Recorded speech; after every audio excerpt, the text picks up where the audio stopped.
नमस्कार मैत्रिणींनो, मी रश्मी नागपूरकर्स किचन मध्ये तुम्हा सर्वांचं पुन्हा एकदा मनापासून स्वागत आहे। आज बनवूया मथुराचे फेमस पेढे। अगदी क्विक इन्स्टंट रेसिपी आहे, नक्की ट्राय करा। चला तर रेसिपीला सुरुवात करूया।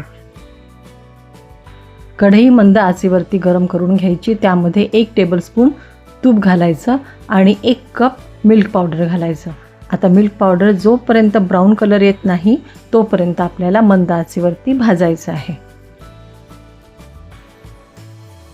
तुपामध्ये अशा प्रकारे मिल्क पावडर भाजायला 10 ते 15 मिनिटे लागतात। तुम्ही असं अजिबात कोणी जर सांगत असेल की 2 मिनिटात होतं 5 मिनिटात होतं, असं अजिबात होत नाही। याला मंद आचेवरतीच भाजायचं। बघा काय सुरेख रंग आलेला आहे। याला साधारणतः 12 ते 15 मिनिटे लागलेत। तुम्हाला जर असं वाटत असेल की तळापासून जळतंय तर गॅसची फ्लेम बंद करायची।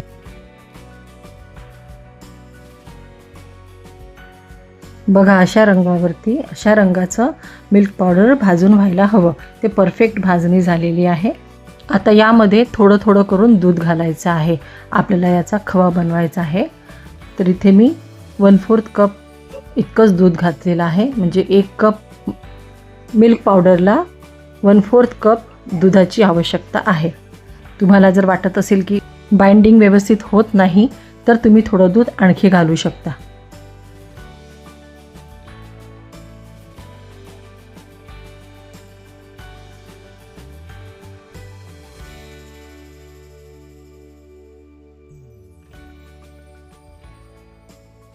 आता या स्टेजला 1/4 कप साखरेचा बुरा घालते आहे। साखरेचा बुरा बाहेर मिळतो। जर मिळत नसेल, इझिली अवेलेबल नसेल तर साखरेला पल्स मोडवरती बारीक करायचं आणि थोडीशी जाड चाळणी घेऊन त्याने चाळून घ्यायचं, म्हणजे तुम्हाला बारीक फाईन अशी ही साखर मिळते। ती यामध्ये मिक्स करायची। गॅसची फ्लेम अगदी मंद ठेवावी किंवा गॅसची फ्लेम बंद करून देखील तुम्ही साखर मिक्स करून अशा प्रकारे मिक्सचर तयार करू शकता। कढई गरमच असते त्यामुळे साखर देखील व्यवस्थित मिक्स होते।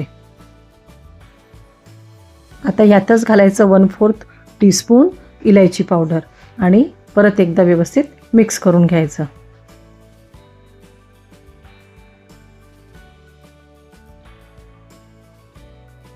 इथे बघा मी साखर बारीक करून ठेवलेली आणि जाड चाळणीने चाळली तर एकदम बारीक बुरा जो असतो ना बाजारात मिळतो, अगदी तशीच बारीक साखर मिळते। आता हे जे आपण पेढ्याचं मिक्सचर केलं आहे ते पाटावरती काढून घ्यायचं आणि याचे तुम्हाला हवे तसे लहान मोठे साईजमध्ये तुम्ही पेढे बनवू शकता। गोल बनवा, लांबुळके बनवा।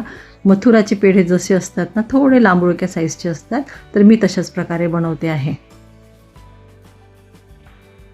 या पेढ्यांना असा विशिष्ट असा कुठला आकार नसतो, जस्ट हाताने ते गोल करतात किंवा लांबुळके करायचे आणि वरून असा तो जो साखरेचा बुरा आहे किंवा जी बारीक साखर आहे ती लावायची। अगदी सोपी रेसिपी आहे। घरच्या घरी तुम्ही मथुरेला न जाता मथुराच्या पेढ्याचा आस्वाद घेऊ शकता। अशा प्रकारे सगळे पेढे करून घ्यायचे। 1 कप मिल्क पावडरमध्ये 9 ते 10 पेढे बनतात। माझ्याकडे बरोबर 11 पेढे बनलेले।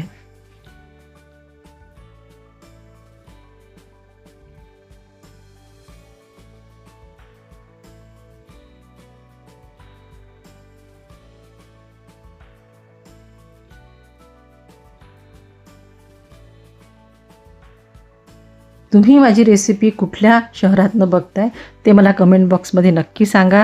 रेसिपी आवडली असेल तर लाईक, शेअर आणि सबस्क्राईब देखील नक्की करा।